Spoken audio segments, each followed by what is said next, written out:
আজকের এই অনুষ্ঠানটি ভালো লাগার দুইটি কারণ। একটি হচ্ছে আমরা জানি সবাই রোজার মাসে আমরা সবাই একত্রে মিলিত হই ইফতারে, আর ইফতার একটি সুন্নত। আমরা সবাই যেই কাজটি করি এটা আমাদের সবাইতে একত্রিত ইফতার করা, এটা আল্লাহ তাআলাও খুশি হন, এটা সুন্নত। এবং আজকে আরও বেশি ভালো লেগেছে এখানে আল্লাহ রসুলের কথা আলোচনা করার জন্য। এখানে আমি ছোট থেকে বড় হয়েছি, সত্যিকার অর্থে এই জায়গাটা আমার একদম প্রাণের জায়গা।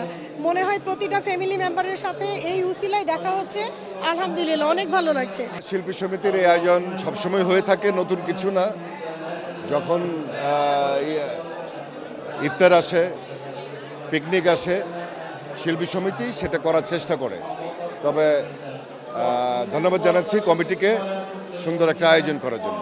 আমার মনে হয় আমি আমার নিজের ঘরে ফিরে আসছি, কিন্তু ইফতার যাই হোক একটা বুট দিয়ে যদি রোজা ভাঙি ওইটাই অনেক বড় পাওয়া। ওইটা আমার ভাগে ওইটাই ছিল, আল্লাহ পাক ওইটাই আমার জন্য রাখছে। আসলে রমজান মাসে ইফতারের আয়োজন করা হলো যে সবাই যেন একসাথে হতে পারে, এটাই মূল উদ্দেশ্য শিল্পী সমিতির, চলচ্চিত্র শিল্পী সমিতির।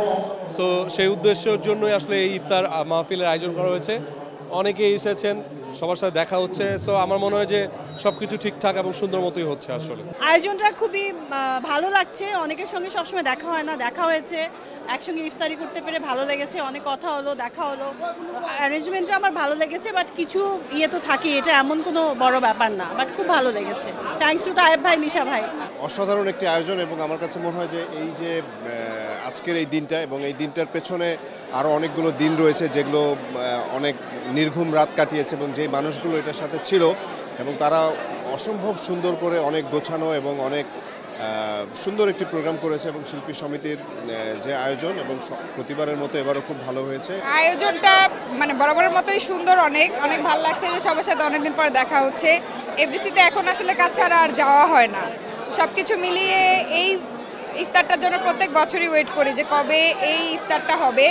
বাট আমার খুব মন খারাপ, কারণ আমি অঞ্জনা আপুকে খুব মিস করছি। আসলে এই প্রোগ্রামটা আসলে সবচাইতে বেশি হাস্যোজ্জ্বল একটা মুখ দেখতাম।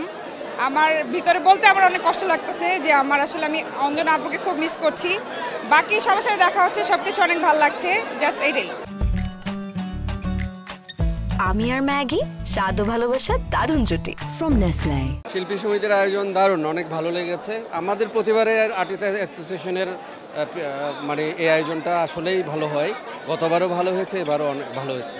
অসম্ভব সুন্দর হয়েছে, সবার সাথে দেখা হলো, খুব ভালো লাগছে। সবার সাথে অনেকদিন পর কথাবার্তা হচ্ছে, সব কিছু মিলিয়ে আয়োজন অনেক ভালো ছিল। অনেক ভালো ছিল। সত্যি বলতে আমাদের তো এখন সিনেমার সংখ্যা কমে গেছে, যার কারণে হচ্ছে যে আমাদের যে সিনিয়র শিল্পীরা আছেন বা আমাদের যে কোয়ার্টিস্ট আছে তাদের সাথে খুব কম দেখা হচ্ছে। তো এই ইফতার মাহফিলের মাধ্যমে আবার একটা মিলন মেলা হয়ে গেল, যার কারণে অনেকের সাথে দেখা হলো।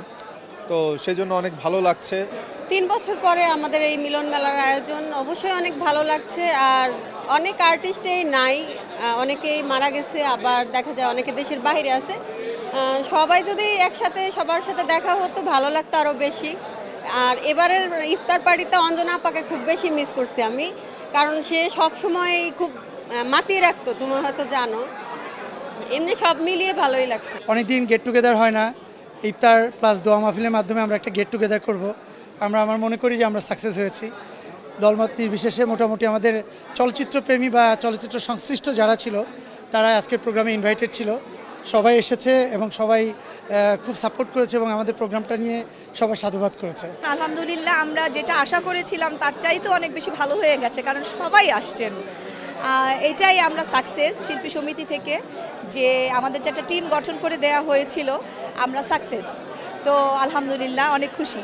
এই মিলন মেলার মাধ্যমে আমরা সবাই এক হই, একই ধরনের খাবার খাই, একই টেবিলে বসি। এটা সত্যি আমাদের জন্য অনেকটাই পজিটিভ। এবং এই মিলন মেলাকে আমি বিশেষ করে আমার জায়গায় বলবো যে আমি অনেক সিনিয়রদের কাছ থেকে দোয়া নেয়ার বা যাদের সঙ্গে দেখা হয় না তাদের সঙ্গে দেখা করে কথা বলার সে সৌভাগ্যটুকু হচ্ছে। আমরা সবাই ভোজন রসিক মানুষের, বিশেষ করে ইফতারে আমরা সবাই একটু আমাদের রুচিটা খুব শার্প থাকে। তো আমি চেষ্টা করেছি, আমি ঢাকার মানুষ, ঢাকা ওল্ড টাউনের মানুষ, ঢাকাইয়া আমি। তো আমি চেষ্টা করি ঢাকাইয়ার একটা ইফতারি খাই, ওটা আমি ছোঁয়া রাখতে চেষ্টা করছি ঐতিহ্যবাহী। যেমন ছিল মোরগ পোলাও, ছিল একেবারে শাহী মোরগ পোলাও ছিল, তারপরে জাফরানের জাফরান দিয়ে আমি পেস্তা বাদাম শরবত করেছিলাম, আর আমি একটা মানে ইফতার বক্স করছিলাম যাতে সবাই খুব তৃপ্তি সহকারে খায়, খেজুর, জিলাপি। তো সব মিলে আসলে মানুষ ইফতারটা খুব পছন্দ করে, আমাদের মুসলমান আমরা যারা, এবং অনেকে ইফতার পছন্দ করে। তো সেই জায়গায় আমি আপনাদের মাধ্যমে যারা আমাদের ইফতারে সাহায্য করেছে, পৃষ্ঠপোষকতা করেছে, এবং আমাদের সমিতির আমাদের যে আহ্বায়ক ছিল ডিএ তাইব থেকে আরম্ভ করে পুরো টিম এবং কার্যকরী পরিষদ সবাই অক্লান্ত পরিশ্রম করে এরকম একটা সাকসেসফুল, আর সবার মুখে হাসি দেখে বোঝা যায় যে খাবার কেমন, আপনারা বলেন খাবার কেমন ছিল? Thank you very much.